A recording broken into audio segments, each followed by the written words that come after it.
And hello again, hockey fans. This is JC Fowler coming to you live from the great state of Texas for another edition of NHL 18 here on YouTube.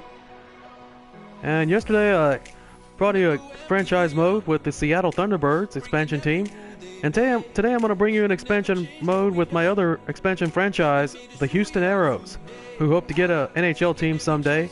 And I'm going to be playing on the road against the Vegas Golden Knights, the NHL's newest team. And had a pretty good conversation yesterday with Poika from Finland. And thanks to those who tuned in to my broadcast, and thanks to Poika for his comments. It was a great opportunity to meet him. So hope you enjoy this game here for the Houston Aeros against the Vegas Golden Knights.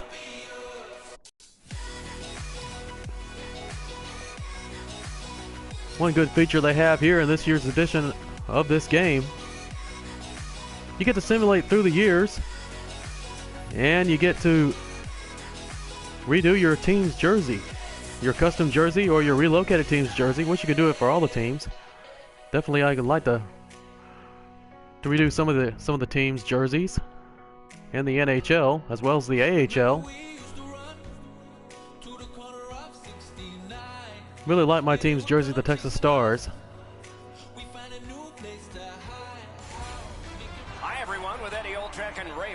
Shortly, I'm Mike Emery. Terrific action lies ahead. T-Mobile Arena in Las Vegas, right off the strip. There you see Michael Dwayver in goal for the Aeros. Marc-Andre Fleury, former Pittsburgh Penguin. Here's Ray Ferraro. I love the fact that these two teams ready going here. The same way, fast and physical. They want to crash the net. This is going to be an exciting evening. Cut it a little close, didn't you? But you're here. First game of the season here against the Golden Knights. I'm going to start off with an icing call. Decision made. Defenders first. Icing. Play is halted right now, so it's a chance to hear from Ray Ferraro. With these goalies playing so well, I really like the new camera angles in this year's game. Preferably down low off their pads, so there's going to be a rebound. Get to the net. See if I can get on the board quick here. Okay, Ray. Thank you. That's after yesterday's broadcast. I took the time to turn back the page in hockey history. Got on YouTube here, and Texas Hockey Museum has a great assortment of games back from the 90s and the now defunct CHL and also the WPHL. And against teams, the Austin Ice Bats, playing against teams like the Corpus Christi Rays, who are now the Ice Rays in the North American Hockey League. And against my old team, the Central Texas Stampede. These are the good old days of what you call Bush League hockey played in rodeo barns. And the Austin Ice Bats, they played at Ludecky Arena on the grounds of the Travis County Expo Center and just out on the outskirts of Austin, just a few minutes from downtown. Never been to the arena, but I'm interested in articles about Mr. Jason Cohen, a guy that wrote that, fellow Texan, wrote the book Zamboni Rodeo. Great read. Had some short excerpts from the book there. Possession seized by Coburn. And one young lady commented, going to an Austin Ice Bats game at the Travis County Expo Center. You know, as I mentioned, that is a rodeo arena. Interesting thing here.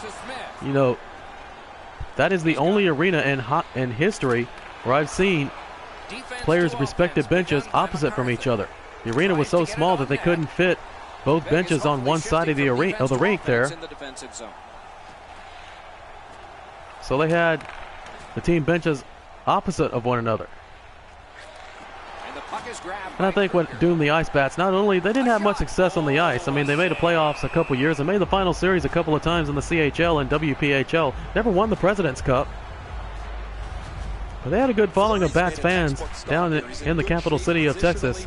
Of course, my team, the Central Texas Stampede, the local team, played also in the Bell County Expo Center, rodeo arena, big domed arena.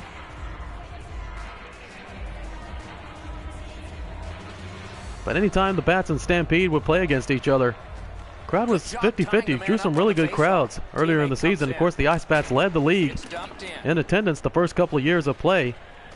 And just up I-35, you know, the Stampede had another rival, the Waco Wizards in Waco, Texas. And I think what kind of doomed the Wizards from the beginning was their team name. You know, Waco is a very large Baptist community. And the Wizards logo, a lot of people thought that it was like satanic ritual or whatever you want to call it. But citizens of Waco had, Baptist community had a problem with the logo. And the Wizards lasted about 3.5 years before they folded, midway through their 4th season of play. You know, the Wizards were the bottom dweller of the WPHL for the first 2 years. In their inaugural season, they had a 16-game losing streak, never ever sold out a game.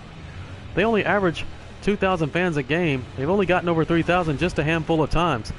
But I did attend a Stampede and Wizards game in Waco, and it felt like a home game for the Stampede. I mean, not very many Waco supporters up there. There were quite a few diehard Wizards fans. And some of them made the trek down to Belton, Texas, home of the Stampede.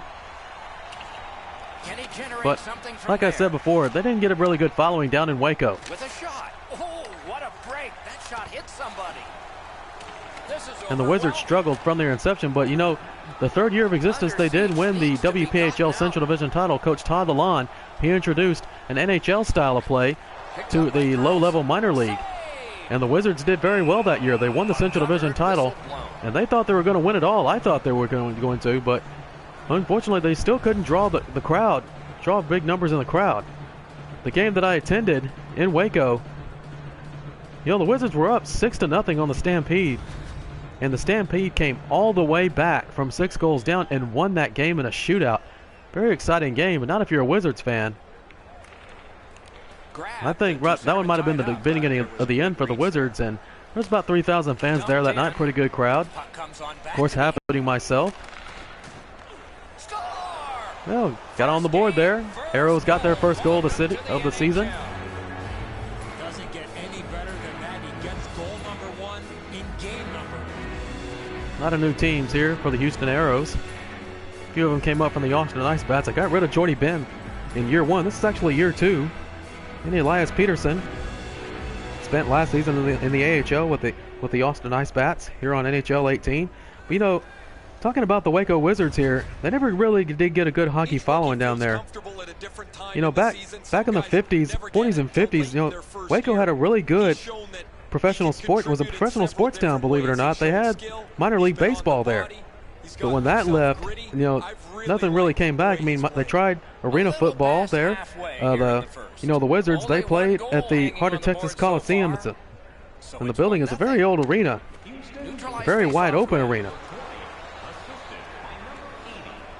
But you know, the Wizards won the Central Division title. Todd Lalonde as the head coach. And they were eliminated in the first round by the San Angelo Outlaws, and who went on to the President's Cup Finals, and of course the Outlaws didn't win it. Went to the backhand. Save. And then, you know, after the season was over, Todd Lalonde left the Wizards to coach the Stampede.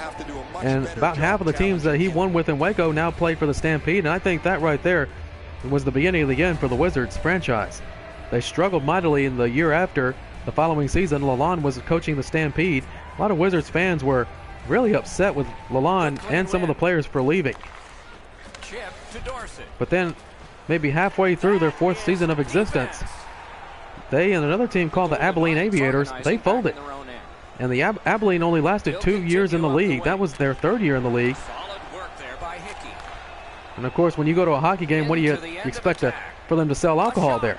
Well, that's one thing that the Aviators did not do. They did not sell alcohol at their games. And I think another reason, they didn't have a radio broadcast. Nobody probably really knew about the Aviators and it even existed. Really good deflection. No harm. But unfortunately, the Wizards and Aviators folded. But the good thing about the Stampede, you know, they picked up some of the Waco fans, the players, and we had turned a lot of Wizards fans into Stampede fans. And then the Stampede, they were the best team in the WPHL that year. Todd Lalonde was the head coach. And then the Shreveport Mudbugs, they were the top seed. The Stampede were the top seed going into the playoffs and playing the Shreveport Mudbugs, who had a very, very hardcore following. there in Shreveport. Snapping a pass I to mean, that was Ennis. like maybe a 6-hour drive from Belton all the way to Shreveport, Louisiana. With a drive. And when the Stampede and Mudbugs played in the divisional finals in the playoffs, a lot of Mudbugs fans made the trip. Now by Smith. And I tell you what, they were hardcore fans. They painted their faces, painted their car windows. He I mean, throws it there. Got it all. Shreveport loved the Mudbugs. Not enough. Great glove save. And I'll tell you what, I had the opportunity to meet some Shreveport fans. They spent the night in Temple, just north of Belton. And they came down, they spent the night, they supported their team. They went to a local Applebee's in Temple. And they had fun. And of course the Shreveport Mudbugs, they lasted 11 seasons. Shoots one. And looks like the Golden Knights just tied the game. But you know, the Mudbugs won the President's Cup 2 years in a row. They beat the Stampede, the best team in the league, which is a big surprise. You know, they thought the Stampede was going to go all the way that year, but the Mudbugs won the series in 5 games. And the Mudbugs would be a contender for a long time there. Very next year, they moved across the river, the Red River, over to Bossier City, and became the Bossier Shreveport Mudbugs. Moved out of Old Hirsch Coliseum. Puck is thrown to Ennis. And they were around for a long time, but sadly though, in 2011, when the Mudbugs won the President's Cup just 1 week later after winning the championship, the team folded. I mean, the team was hurting financially. Of course, the economy was bad during that time. Can make a play from the corner. Oh, what a terrific save in close. You don't get many But better opportunities than that. Great save. Sad to see, you know, a good team like the Mudbugs just fold like that just after winning a championship. What a glove Something you save. never He thought showed you'd him see, the glove but and he it took happened. away. You know, going back to the Ice Bats now, I mean, they never had really much success, but they had a really devoted fan base there. Pitching it to Their fans traveled well. And talking about their home arena, Ludecky Arena, a rodeo barn. And I showed some pictures of the arena back in the day when the Ice Bats played. You know, they had their local, they were televised. But the problem was the ice surface up there in Austin. Of course, if you want to play hockey, you got to have a good ice surface. And as I mentioned, Ludecky Arena was a rodeo barn. Trying hard to get it out of the And zone. 20 minutes in it the was books, kind of both out in teams the open. scored a You know, single time. there weren't really any windows. There weren't really doors. It was a front gate. And the concourse was kind of out in the open. And in order to have a good playing surface, you got to have all the humidity out of the building. And that's something the Ice Bats struggled with during their existence the whole time they played at Ludecky Arena. Yeah, Aeros and Golden Knights 1-1 tie here. But from what I read, something interesting, the first game, there was a lot of fog. There was a lot of fog into the arena because of the ice surface. And of course in October when the season started, you know, there was still pretty humid outside. And that made for a lot of slush, and you don't want to play on slush because, you know, on a bad ice surface, that can cause a lot of injuries to players. And fog would fill up the arena like the opposing goaltender down in Austin. You could only see like he was just a shadow in the fog. So the referee would stop play and twirl his finger around, and the teams would start skating around just to get the fog out of the arena. And I think that's something they struggled with. Another thing the Ice Bats struggled with was the Ludecky Arena at the Travis County Expo Center. They also had rodeos, tractor pulls, and of course all of that got priority over the hockey team. But the Ice Bats were the main tenant. And scheduling conflicts, and which I believe in 2007-2008 season, they moved from the Travis County Expo Center over to a small arena just off of I-35 in Pflugerville, just north of Austin, Chaparral Ice Arena. And that arena was only big enough for That was a youth arena. That was only big enough to hold 2,000 people. And that proved to be an unsuccessful venue. They were talking about building the Cedar Park Center, which is the home of the Texas Stars of the AHL. That was originally supposed to be for the Icebacks, but then the Dallas Stars came along, and they acquired the Iowa Stars. They would move them to Cedar Park and would call them the Texas Stars, and that's basically what forced the Ice Bats to fold. They went inactive following the 2008 season, and there were hopes of trying to move the Bats down to the Ford Arena in Beaumont, Texas, just on the coast of Texas, and which was unsuccessful in doing so, and that was pretty much the end of the Ice Bats. But that was good old days of hockey right there. Hockey in rodeo barns, Bush League, what you call Bush League hockey. Lower level AA hockey, which was the Western Professional Hockey League back in the day, back in the late 90s. And I watched a few videos, a few documentaries on the teams back then. Players back then, they only made $300 to $400 a week, and their contracts weren't guaranteed. And Jason Cohen, author of Zamboni Rodeo, big Bats fan, and he actually rode with the team in year 2 of their existence. He went on the road with the Ice Bats. And the teams in the WPHL, they never ever flew. They never flew to away games. And we had teams mostly in Texas, but we also had teams in New Mexico, the New Mexico Scorpions, and teams in Louisiana, which was called the Shreveport Mudbugs, the aforementioned. The Alexandria Warthogs were another team, along with the Lake Charles Ice Pirates, the Monroe Moccasins, and then they had one team in Mississippi called the Tupelo T-Rex. And the T-Rex didn't last long in the league at all. They only lasted maybe 3 years. And the bottom dwellers of the WPHL. But the Bats would get on the bus and ride almost 20-hour bus rides all the way from Austin to New Mexico. And sometimes they had a team in Fort Worth called the Brahmas. They ride up to Fort Worth. They ride to Corpus Christi, called the Ice Rays. But in the second year of the league, they rode all the way from Austin out to Albuquerque, back across the Texas Panhandle to Amarillo to a team called the Rattlers. Then they would go from Amarillo out to Louisiana to play the Mudbugs, the Ice Pirates, Alexandria, all those Louisiana teams. And I think even one made the trip. Made the trip out to Mississippi to take on the Tupelo T-Rex. And couldn't imagine having to ride the bus for all those hours just to play a hockey game. But you know, players did it because they love the game. Gotta admire those players. I just couldn't imagine riding on a 12-hour bus ride. But that's what they did. That's what the players back in the WPHL and CHL back in the day, that's what they did. As I tried to tie the game here. To the safety behind the net. Houston's power play could have made a big difference, but did not. This is when coaches get really frustrated. The players are on the ice. They've worked on this power. Booted aside. McGinn's looking to make a play from his own. So pretty good information there about lower level hockey in Texas. Of course, that league no longer in existence.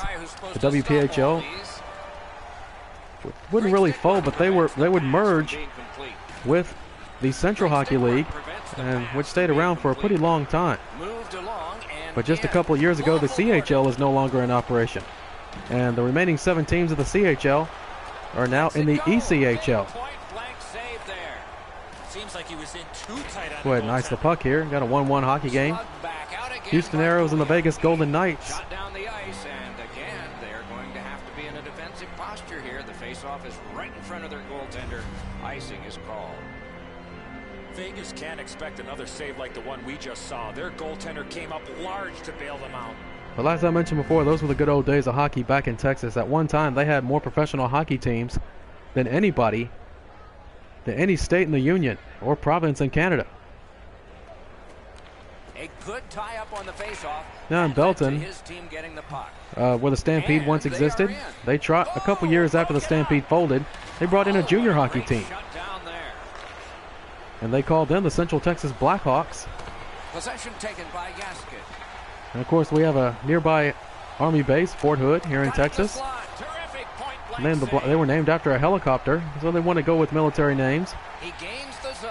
But the thing about that, the Blackhawks did pretty good. I mean, attendance was pretty good. I mean, the North American Hockey League, it was around. It's still around today. It's been around for a long, long time. Sliced down. But the Blackhawks did pretty good in Central Texas. Always involved with the community. And, of course, junior hockey, there had to be host families that would host the players. They would come right out of high school, try to get and play for college, get a scholarship, get a college scholarship, and some wouldn't have actually done that. And so it shot the length, and we get an icing. So 2 years the Blackhawks were there. They were great. A lot of great games there, and had teams out of Wichita Falls. And of course, the aforementioned Tupelo T-Rex was spent a couple years in the Junior Hockey League, the North American Hockey League. I remember that league if it was yesterday. So I went to a few Blackhawks games, and after 2 years, all of a sudden, you know, they just folded, and nobody even knew about it. Nobody even knew they left town until the Temple paper wrote an article about it. The Blackhawks are gone, and that was a lot. That was a shock to a lot of hockey fans here. I mean, it's almost like the Baltimore Colts when they moved out of left for Indianapolis. They just picked up and moved shop just in the middle of the night. I like that brand of hockey. I mean, like any kind of hockey, actually, but junior hockey is a lot of fun to watch here. And well, after the Blackhawks were gone, about a year later, Central Texas tried to bring in another junior team in the North American Hockey League. They were called the Marshalls. It was locally owned by a doctor. And I'll tell you what, those games weren't fun to watch at all. I mean, the Marshalls only lasted one season. And I'm surprised they lasted one season at all. And I went to a few of the Marshalls games, but they just didn't have a good product on the ice. And in attendance, there was probably less than 100 people at any game that I went to. And I think by that time, people have pretty much grown tired of hockey in Central Texas.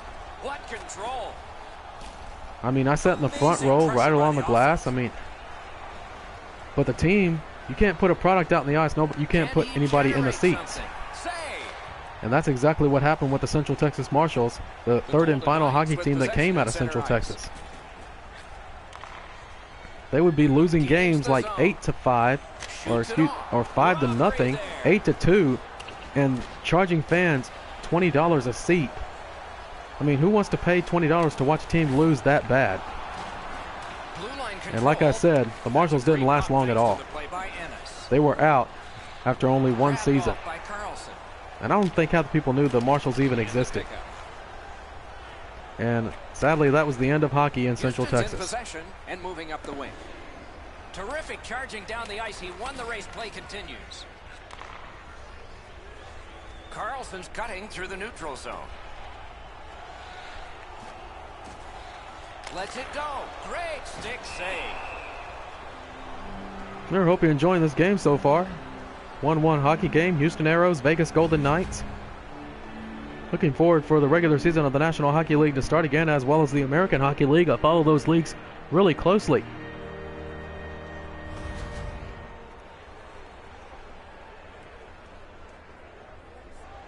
Of course, you got to be happy for the city of Las Vegas, have a first ever professional sports franchise, the Vegas Golden Knights, and now, looks like I got an injury here. Gaskin's nicked up here, but he can't get off the ice. He's going to have to wobble around and finish this shift. Loose puck, there was no getting through.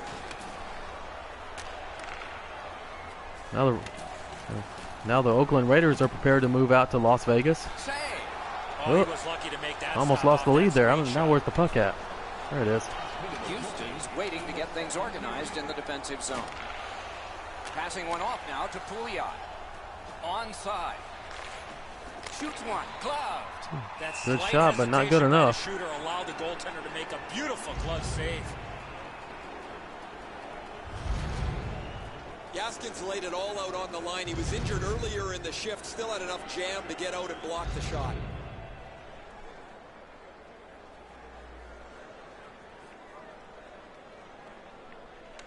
Good clean win on the draw.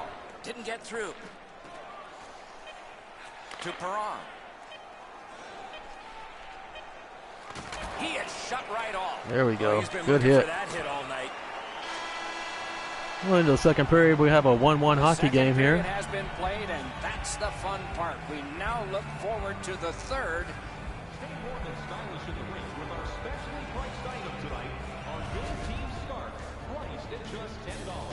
Hurry into our main store as the Neuwert's enormous save has kept his team in it. We have ended the period, and he gets a rest. And so do we as we head to break.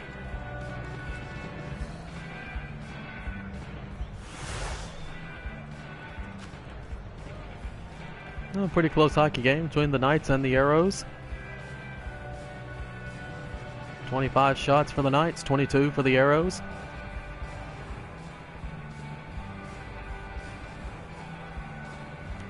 All right, we're going to play the third and final period of this game here.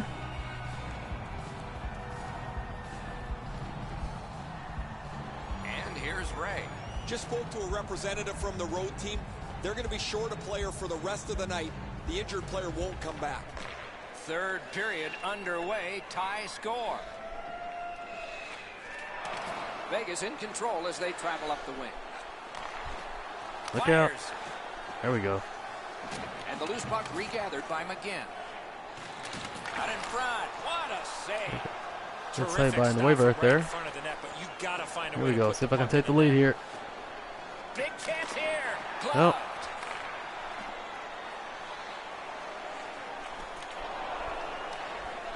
The Golden Knights lug that along up the wing by Bolesky. Knocks it away with the stick. Shoots. Looking from the corner. Knocked to a knee. It's loose.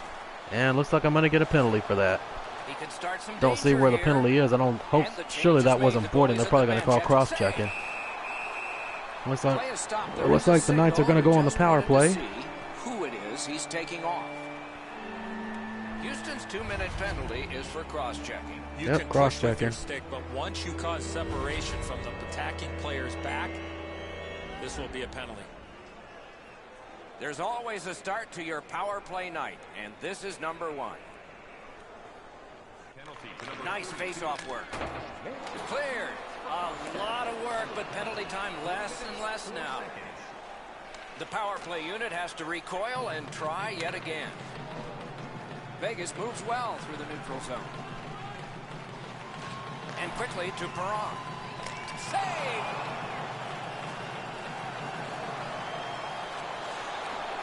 Fires.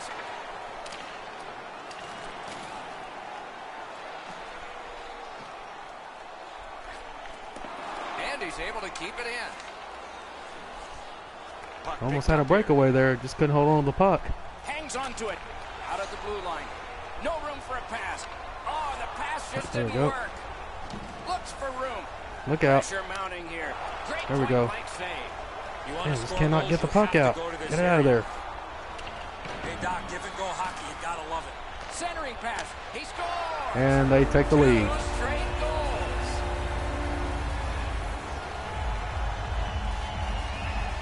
Well, Vegas takes the 2-1 lead here. Just gave up a power play goal, and Mark Nathau. From out top, the goaltender had no chance on that slap shot. The passer recognizes that he's got to get the puck up in the air, but he displays sweet hands as it goes just over the stick and lands flat on the ice. The Golden Knights have gotten a 1-goal lead here in the third period. Do they go for 2? Let's see if I can get or it back do they here. Just try to protect this. They win the draw and will now set up an attack. Vegas with possession at center ice. Moving it now up the wing. Careful, don't want to get another penalty. I could probably put the game away. Into the corner. There we go. Split the defense, and I'm on a breakaway. Tie the game right here? Nope, guess not. Saved. We were looking for a red light there. Surprise. There we go. Wind up. Fires. Oh, just wide. That one was way wide. Score! There we go. And Tie game. This one is tied.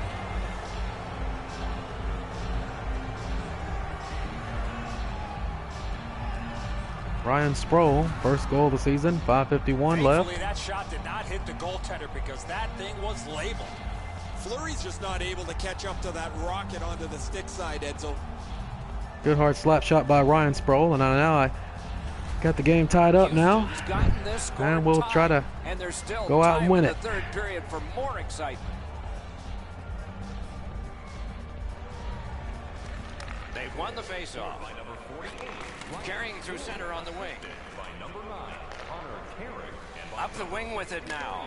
Got to kill some time here and get a breather for some. They drop it back in, and the forwards are able to get to the bench. So answered right back after giving up that power play goal. Oh, there we go. Let's get the lead. Not quite. Not a lot of room to score from in that area. Great save.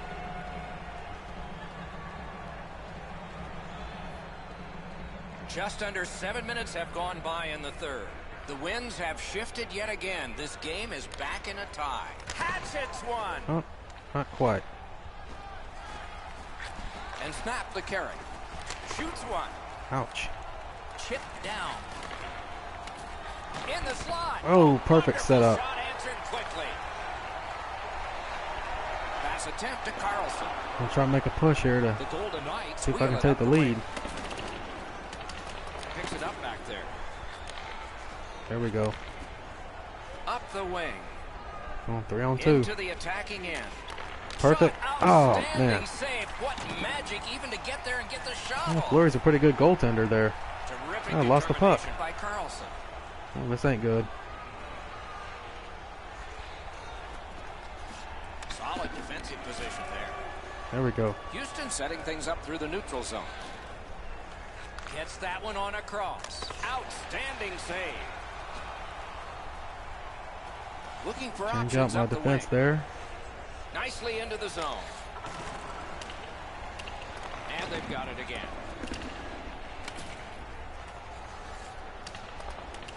That one is on back and is handled by Fleury. Vegas has it in the defensive zone. The Golden Knights have got the to stick, neutral guys. zone. There we go. There he is. Right Out in there. the slot. Score! And I got the lead.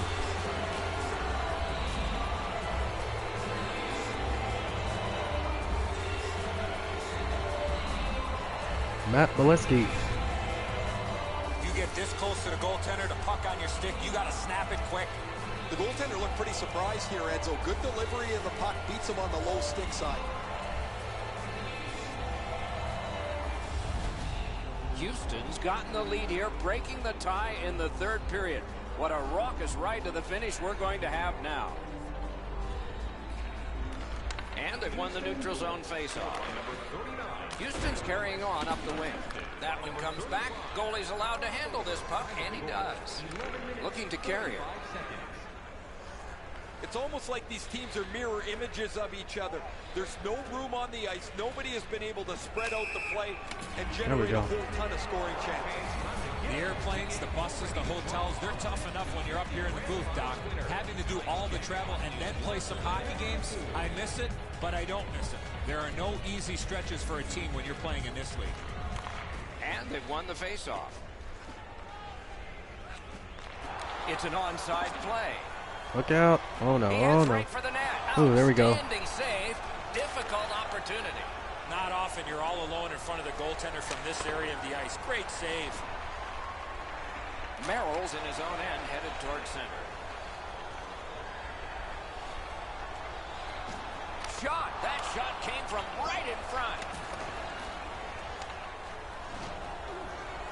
Don't want to give it right back to him now. Score! And they did get it back. One off a skate and in. Don't know how that happened.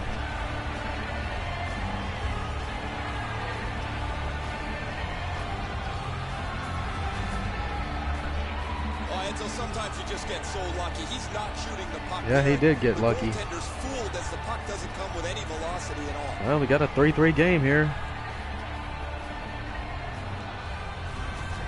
Vegas has gotten this game back even here in the third period.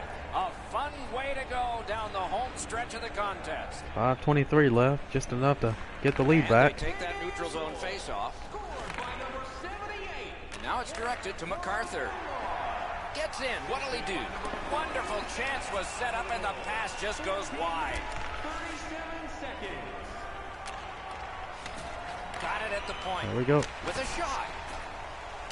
Makes that play deep. The stick can break up a play, and it just did. Careful. Knock him up. Scooped up by Hickey. Where's it at? Flings it. Wonderful save. Houston's got it back in their own zone. Oh, here we go. He's in. Let's get it. Wow, what a Oh, tough not save. quite. Oh, that puck just hit his glove. Back and forth, And Matt. he gains the zone. It's what you call a seesaw matchup here. Puck collected by Pouliot. And up the wing, he'll keep possession.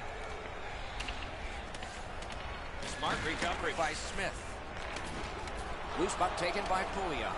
There he is. Went to Right the there. backhand. Oh, not Great quite. Opportunity denied. A hammer shot from the point. Oh, A long game, and the clock bleeds down to the final minute of looks regulation. like we might hit it, go to overtime if. Oh, Lets look it out. go. Ooh, Lightning quick good and a save. Terrific save.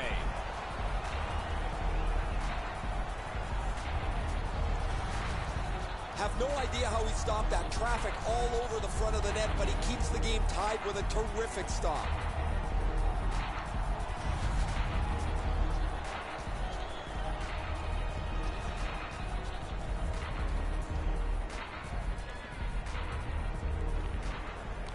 Good reach there.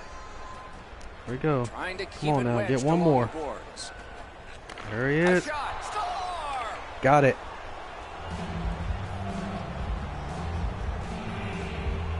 .43, 46.4 seconds left. Derek Dorsett.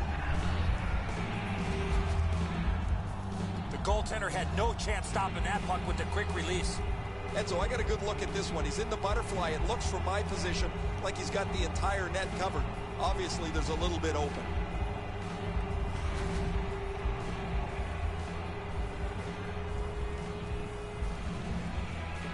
See if I can hold it here. And that's a face-off win. Yeah, pulling the goalie. Got an empty Nicely into the net. zone. There he goes, net empty. Let's take a chance here, they're saying. Turned a shot on net. Oh, here we go. Empty net right here. Gonna ice the game. And he steps in. Score! It's the 50th of his career. 50 career goals in this league. No small Good hard feat for fought this win for the player. Aeros He's here. hoping for many more.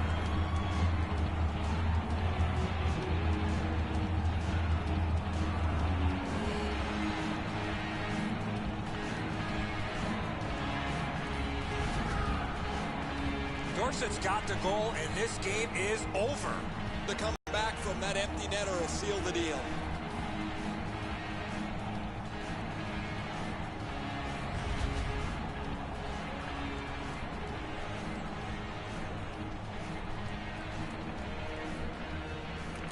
A face-off win. Let's see what develops. Gains the zone and looks over his options. Fleury's at the bench. Extra man on. Point blast. Wonderful save. It didn't look like he had a thing to shoot at. You talk about cutting down the angle. Perfectly executed by the goaltender. McNabb's lugging it in his own end, headed north.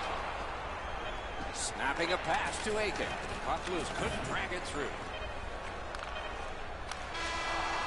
That's it. The game is Aeros over. get their first win of the season. It is a 5-3 over the calculated Vegas risk that Golden you have to Knights. take in the sport of hockey. You may be trailing, but you've got a chance to at least tie Good it way up. to start off year two of franchise mode with the Houston Aeros on the winning note. Out on the ice, just not able to cash in with the extra attacker. And so ends our telecast of this hockey game tonight. Only one chance to make a good first impression, and one team did. The other team did not, at least according to the scoreboard. For Eddie Olczyk and Ray Ferraro, Mike Emmerich saying good night.